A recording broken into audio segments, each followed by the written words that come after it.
Mapagpalang araw po sa bawat isa sa atin. Pagpalain po ang umaga nyo kung sino man ngayon nasa umaga. Saan man kayo naroroon, pagpalain ang inyong araw. Pagpalain kayo kung tanghali ba dyan, saan dako man kayo ngayon. Bawat tahanan, pagpalain bang gabi ba kayo dyan ngayon? Tahanan niyo po, inyong sambahayan, pagpalain. Purihin po natin ang Panginoon, tayo po ay makikinig ng kanyang mensahe. Sa oras na ito, tayo po ay magpakumbaba, makinig, at para tayo ay pagpapalain. Tayo po ay manalangin. Hallelujah, Father God. Hallelujah. Purihin ka, o aming Panginoon Diyos, Ama, sa kataas-taasang langit. Ikaw ay aming dapat lamang purihin, sambahin, dakilain, Ama. At kailangan naming makinig ng iyong salita dahil, Panginoon, ibig naming makasama kami sa iyong kaharian. Lord, salamat, Panginoon, na patuloy ka, Panginoong nagmungusap sa amin upang kami, Panginoon, ay magkaroon ng tunay na relasyon sa iyo. Sa pangalan ni Jesus at sa kapangyarihan ng iyong banal na Espiritu, God. Father, bawat makikinig, Lord, pagpalain ang kanilang tahanan, saan man sila naroroon, nasa bahay ba nila, saan man sila naroroon, Panginoong lugar ngayon, pagpalain ang nakikinig at ang kanyang sambahayan. Dalangin ko, Panginoon, ang may mga karamdaman din, ang mga may sakit, magkaroon ng kagalingan sa pangalan ni Jesus, magkaroon ng pananampalataya upang yung tunay na pananampalataya, upang sila ay mapapagaling mo, Panginoon, mahipuin mo sila, Father. Ganon din, Panginoon, ang mga mahal sa buhay namin, Father God. Lord, saan man naroroong dako sila, Panginoon, ay ligtas sa anumang kapahamakan, Father God. Ligtas, physical, emotional, spiritual, Father God, at intellectual. Panginoon, ligtas sila, aming dinideklara yan. Lord God, ganun din ang nakikinig. Pati ang mga mahal namin sa buhay, kilala mo sila, Father. Hindi namin sila maisa-isa. Sino man ang may mga karamdaman, maliligtas sa anumang sakit na yan. Sa pangalan ni Jesus.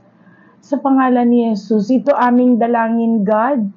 Lord, ang patuloy din na deklarasyon, wala man nakikinig pa ngayon sa aming mga mahal sa buhay, saan man sila naroroon, Father God, ligtas kami, Panginoon, ligtas sila. Anumang kapahamakan, Panginoon, laban sa anumang kapahamakan, God. Thank you, Father, in the name of Jesus Christ. Huwag pakialaman ang kalaban ang aming mga panalangin ngayon, God, Lord. Hallelujah. Sinaselyuhan namin ito ng dugo ni Jesus, ng selyo ng banal na Espiritu, God. Tinataas namin ito sa iyong mga kamay, Lord. Dalangin ko nga, Ama, na gabayan ang mga bawat makikinig ng kapangyarihan ng banal na Espiritu, Father, na ang lalabas din sa bibig ko, Ama. Gabayan ito iyong lingkod na po pawang katotohanan, kapangyarihan ng banal na Espiritu, siyang gagabay sa bawat isa sa amin, Father. Thank you, God. Muli, salamat sa iyong pagmamahal, sa iyong mensahe na patuloy mo, Ama, na inahayag sa amin, God, upang kami ay makasama mo sa iyong kaharian. Thank you, Father. Thank you, God. Sa pangalan ni Jesus, thank you. Sa kapangyarihan ng banal na Espiritu, thank you, God. Thank you, Lord. Amen and amen and amen. Hallelujah. Hallelujah. So, relax muna. Ang magandang buksan ang pandinig at masarap makinig ang salita ng God. So, ang atin po, lahat po tayo ay ibig mamuhay ng mabuti sa harapan ng God. At karamihan pa nga na pag mabait sila sa kapwa ay nag-a-assume na okay na sila kay God. Tama naman po ang ganyang pag-iisip. Ngunit iba pa rin po ang pamumuhay sa liwanag ng ating Diyos. Meron pong alituntunin ang Diyos na dapat alamin ito na maliwanag ang ating pamumuhay sa Diyos. Ang kanyang liwanag ang ating pinamumuhay. Ano ba ang liwanag na ibig sabihin ng ating Diyos? Ito'y alituntunin niya.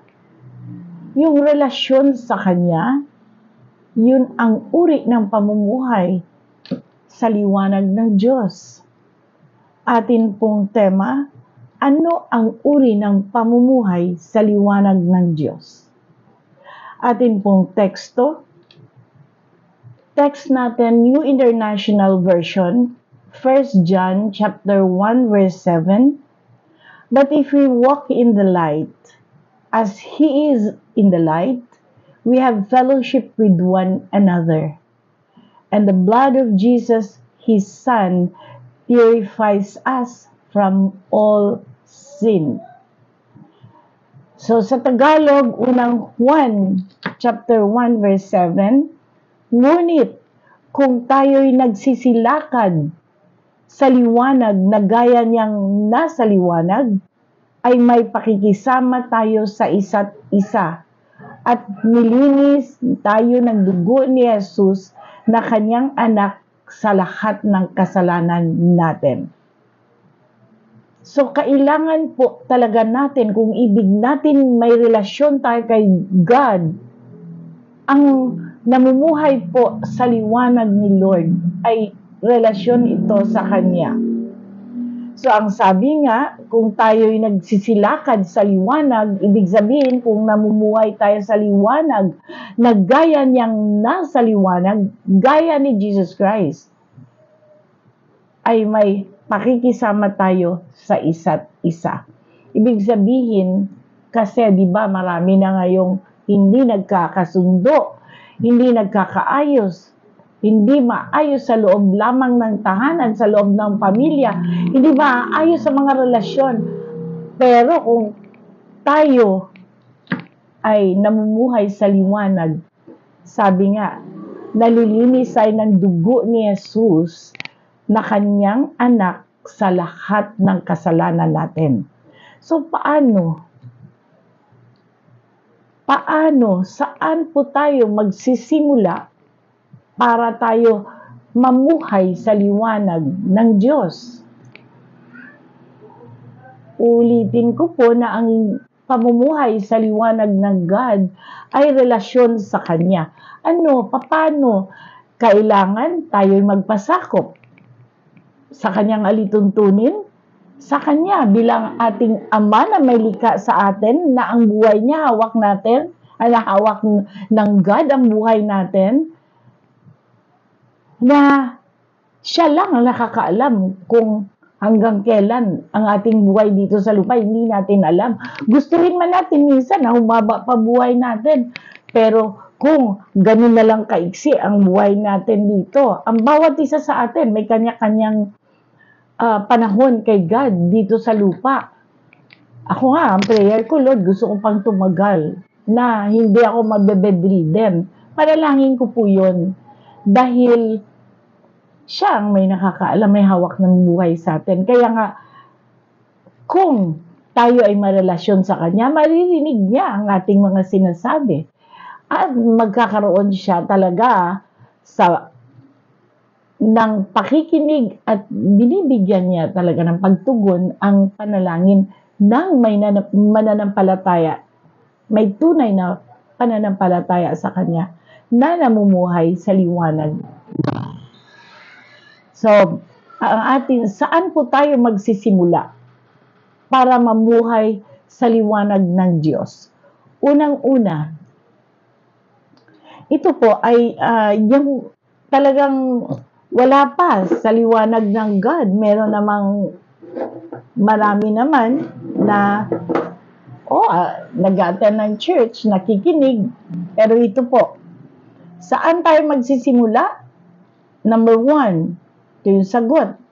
Para tayo ay mamuhay sa liwanag ng God, repent. Magsisi sa kasalanan.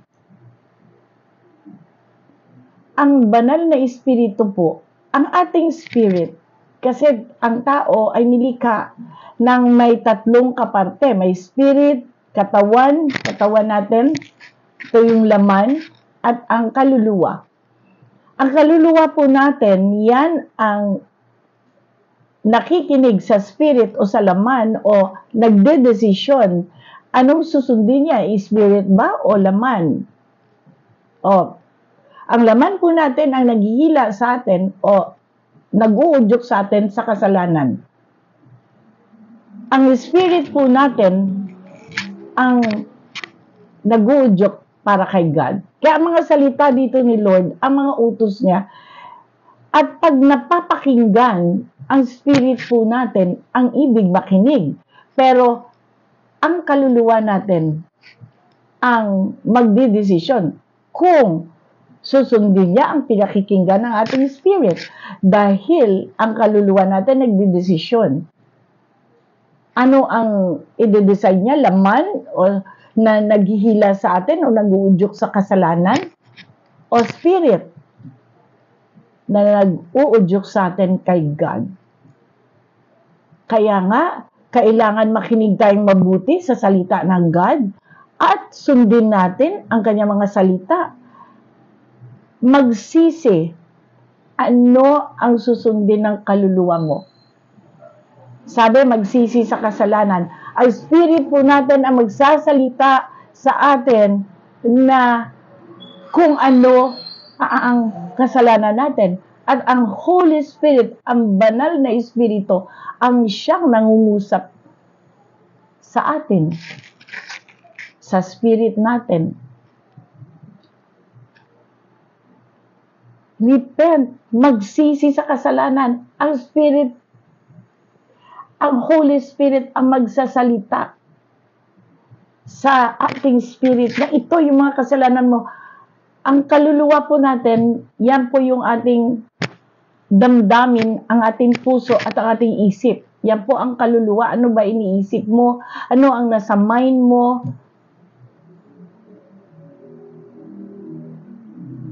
Ano ang susundin mo? Tawag ba ng laman na huwag makinig o makinig lang sa salita ng God? At katulad nito, magsisi sa kasalanan. Ang Spirit ang magngungusap kung ano ang mga kasalanan mo. Konsyensya din po yun. Kung hindi ka na nakukonsensya, ibig sabihin, hindi na buhay ang Spirit mo sa'yo. Hindi na buhay ang kaluluwa mo pag wala ka ng konsyensya. Sabi sa Acts chapter 2 verse 38, Peter replied, "Repent and be baptized, every one of you, ang bawat isa sa atin, in the name of Jesus Christ, for the forgiveness of your sins, and you will receive the gift of the Holy Spirit." Matatanggap ang kaloob ng banal na espiritu. Dahil pag tayo po ay nagsisi at nagpabautismo sa banal na espiritu at sa tubig, lahat, bawat isa sa atin, ang sabi sa pangalan ni Jesus, magsisi tayo para tayo ay patawarin. And you will receive the gift of the Holy Spirit. So, tatagalogin ko mga Gawa, chapter 2, verse 38, at sinabi sa kanila ni Pedro, magsisisi kayo at magpabautismo ang bawat isa sa inyo sa pangalan ni Jesucristo sa ipagpapatawad ng inyong mga kasalanan at tatanggapin ninyo ang kaloob ng Espiritu Santo. Yung pagsisisi po, yung hindi na babalikan kung anong kasalanan na pinagsisihan mo. Natin, kung ano na kasalanan na pinagsisihan natin. Bawat isa, alam niya anong mga kasalanan niya laban kay God at laban sa kapwa. Pag laban sa kapwa, nagkasala siya, meron siyang kasalanan kay God. Pag nagkasala siya kay God, dahil hindi naman natin nakikita si Lord eh. Kaya nga binigyan tayo ng kapwa natin, ng family. Kasi sa family mismo, makikita kung nagkakasala ka, may kasalanan ka na kay God. So ang una, paano tayo mamuhay sa liwanag ng God? Magsisi sa kasalanan. May 3 steps po tayo dito na sinasabi. Pangalawa, tanggapin, accept Jesus Christ as your personal Lord and Savior. Jesus Christ lamang po ang Savior natin. Jesus Christ lang. Wala nang ibang Savior kundi si Jesus Christ. Wala nang iba pa. Dahil siya ang nakalagay sa Biblia na kasulatan ng God, na banal na kasulatan. Excuse me. Sabi sa John 3:16, "For God so loved the world that He gave His one and only Son, that whoever believes in Him shall not perish, but have eternal life." Si Jesus Christ lang po yan ang minention dito ni God the Father sa banal na kasulatan, na pinadala niya ang kanyang bugtong na anak, one and only Son, that whoever believes in Him shall not perish but have eternal life. Sa Tagalog, 1 chapter 3 verse 16, no, sa Magandang Balita Biblia. Sapagkat gayon na lamang ang pagsinta ng Diyos sa sanglibutan, na ibinigay niya ang kanyang bugtong na anak upang ang sinumang sa kanya'y sumampalataya ay huwag mapahamak, kundi magkaroon ng buhay na walang hanggan. So, pangalawa yan, itanggapin nyo ang bugtong na anak ni Jesus Christ, only Savior. Wala pong nakalagay sa Biblia na meron pang mga kung sino-sinong Savior. Wala na, Jesus Christ lang. Kaya tatanggapin natin, yan lang po ang nakalagay sa Biblia, na siya lang ang Savior. Na pag tinanggap po natin siya, na siya ang personal Lord and Savior natin, anong sabi? Magkaroon kayo ng buhay na walang hanggan. Sino man sa kanya'y sumampalataya ay huwag mapahamak. Sa panahon ngayon pa naman na marami ng kapahamakan sa kalsada, sa panahon lang, bagyo, lindol, baha, away-away, patayan, sobrang sama na.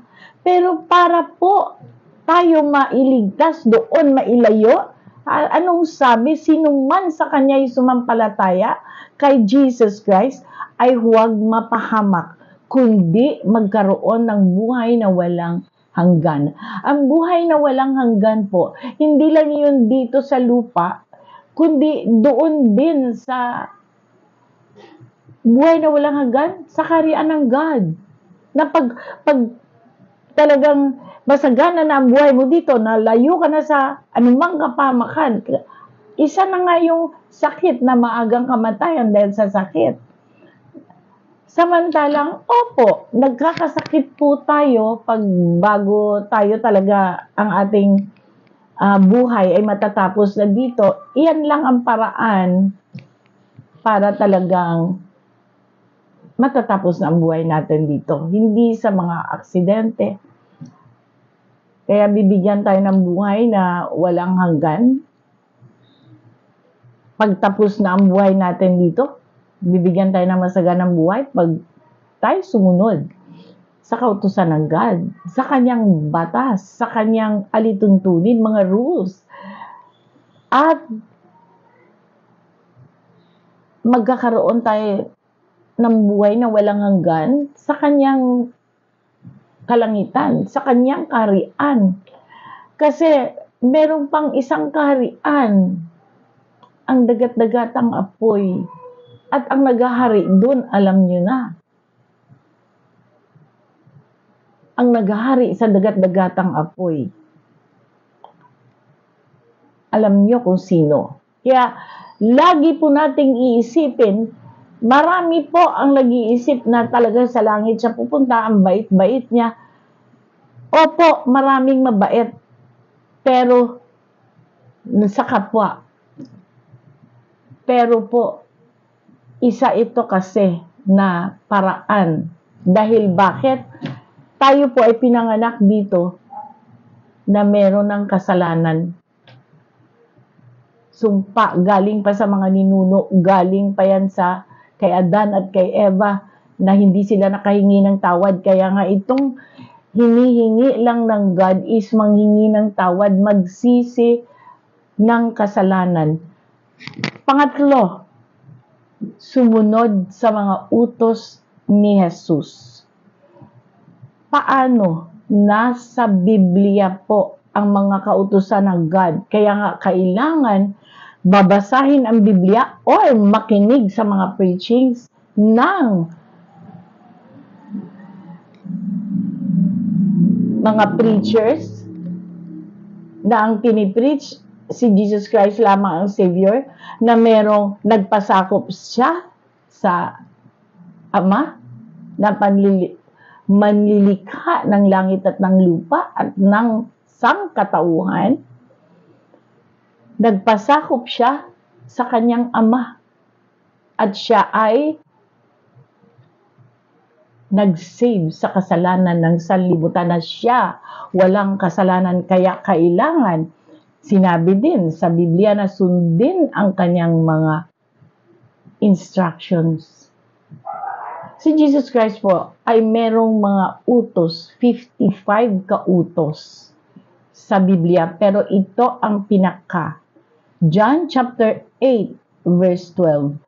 When Jesus spoke again to the people, he said, I am the light of the world. Whoever follows me will never walk in darkness, but will have the light of life. 1 chapter 8 verse 12, Tagalog nang nagsalita sa kanila si Jesus na sinabi, ako ang ilaw ng sanlibutan. Ako ang sumusunod sa akin ay hindi lalakad sa kadiliman, kundi magkakaroon ng ilaw sa pamumuhay. Ibig sabihin, ang ilaw mo sa pamumuhay mo, magkakaroon ka ng wisdom, knowledge, dunong sa relasyon kay God, at paano sumunod sa alituntunin ng God, relasyon na tunay sa ating Panginoon. Sino man sumusunod sa akin, sabi ni Jesus Christ, ay hindi lalakad sa kadiliman. Ano ba yung kadiliman? Pag nasa madilim ka, nadadapa ka, nadidisgrasya ka. Yun ay simbolo lang ng kadiliman. Hindi mo nakikita ang iyong dinadaanan. Pero ano ang kadiliman? Pinaghaharian ng kalaban. Si Jesus Christ, nasa liwanag. Kaya,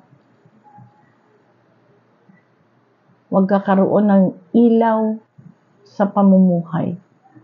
Ano ang mga utos na susundin? Ito, isa lang sa mga utos, pero malawak.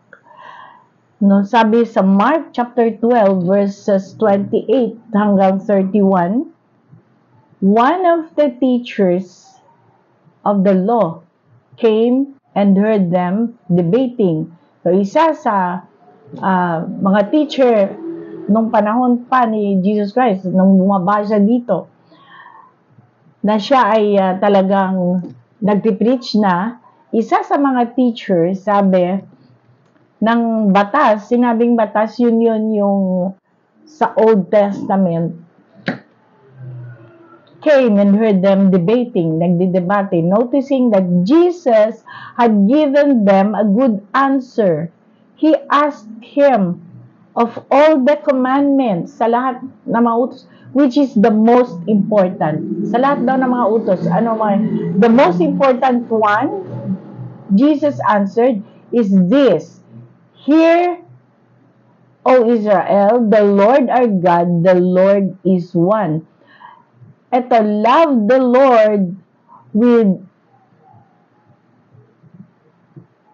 love the Lord your God with all your heart. Verse 30. And with all your soul, and with all your mind, and with all your strength. The second is this: love your neighbor as yourself. There is no commandment greater than this. Sige, sa Tagalog pa natin. At lumapit ang isa sa mga eskriba at nakarinig ng kanilang pagtatalo, at palibhasa'y nalalamang mabuti ang pagkasagot niya sa kanila, ay tinanong siya. Si Jesus Christ po ito, yung binabanggit na tinanong siya, ano ba baga ang pangunahang utos sa lahat? Marcos chapter 12 verses 28 hanggang 31. Sumagot si Jesus, ang Pangulo ay pakinggan mo, o Israel. Israel, ito po yung Christian o nakikinig. Ang Panginoon nating Diyos, ang Panginoon ay iisa. Sumagot si Jesus, sa pangunahin ay pakinggan mo, o Israel. Ang Panginoon nating Diyos, ang Panginoon ay iisa. At iibigin mo ang Panginoon mong Diyos ng buong puso mo, at ang buong kaluluwa mo, at ng buong pag-iisip mo, at ng buong lakas mo. So, ibig sabihin, ang Panginoon nating Diyos, ang Panginoon ay iisa. Ibig sabihin, iisa lang ang kanilang layunin. Iisa ang layunin ng God, the Father, the Son, the Holy Spirit. At iibigin mo ang Panginoon mo Diyos ng buong puso, with all your heart, at ng buong kaluluwa mo. O, kaluluwa ha, yan na yung ating damdamin, yung ating isip, yung desisyon natin, ano ba? At ng buong kaluluwa mo, at ng buong pag-iisip mo, at ng buong lakas. Sa verse 30 ng Marcos 12 yan. So, ano ibig sabihin ng buong lakas mo? Bibigyan mo siya talaga ng effort. Magkaroon ka ng relasyon, masunod ang utos niya. Unang-una daw sabi, ibigin mo ang Panginoong mong Diyos ng buong puso.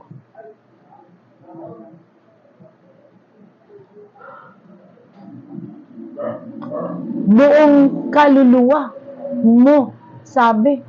At ng buong pag-iisip mo, at ng buong lakas mo, bibigyan mo talaga ng panahon. Paano mo gagawin yan ngayon? Dahil hindi mo naman nakikita ang God, hindi mo mahawakan, hindi mo mahihipo, hindi siya maglalapit sa iyo. Spirit po, Spirit ng God, Holy Spirit, ngayon, ang nagmi-minister dahil si Jesus Christ ay tapos na. God the Father, siya yung sa Old Testament nag-minister, na mismo mga kamay niya, ginawa niyang tao mula sa lupa. Si Jesus Christ sa sumunod nag-minister. Ngayon po, Holy Spirit, wala na tayong nakikita. Kaya ang sabi ng God sa pangalawang utos niya, sa pangalawang pinakamahalagang utos niya, sabi niya, ang pangalawa ay ito: ibigin mo ang iyong kapwa na gaya ng iyong sarili. Walang ibang utos na hihigit sa mga ito. So, ibig sabihin, ang kapwa mo, ibigin mo. Huwag mong gawin sa kapwa mo ang anong ayaw mong gawin sa kanila. Ang golden rule po talaga ay gawin mo sa iyong kapwa kung ano ang ibig mong gawin sa'yo. Nasa Biblia po yan. Isa yan sa mga utos. Hindi mo makikita ang God. Sa kapwa mo gawin ang pag-ibig na yan. Amen? So tayo po ay magtatapos dito. Sabi sa Proverbs 16:20, whoever gives heed to instruction prospers, and blessed is the one who trusts in the Lord. Yun, isa yun. Magtiwala kay God. Sabi nga sa Tagalog ito, mga Kawikaan, chapter 16, verse 20, siyang nag-iingat sa salita ay makakasumpong ng mabuti, at ang nananalig sa Panginoon ay mapalad. Alam niyo na, pag mapalad, meron man kayong mga trials, mga problema, may sakit ba, iaahon tayo ng God dyan. Aahunin kanya sa anumang kahirapan. Kasi hindi po nawawala yan habang nandito pa tayo dito sa lupa na mumuhay. Mamuhay tayo ng liwanag, nasa liwanag ng Diyos. Sa kanyang salita. Yun po ibig niya sabihin. Sa kanyang alituntunin ng God, liwanag ng Diyos. Siyang mag-iingat sa salita.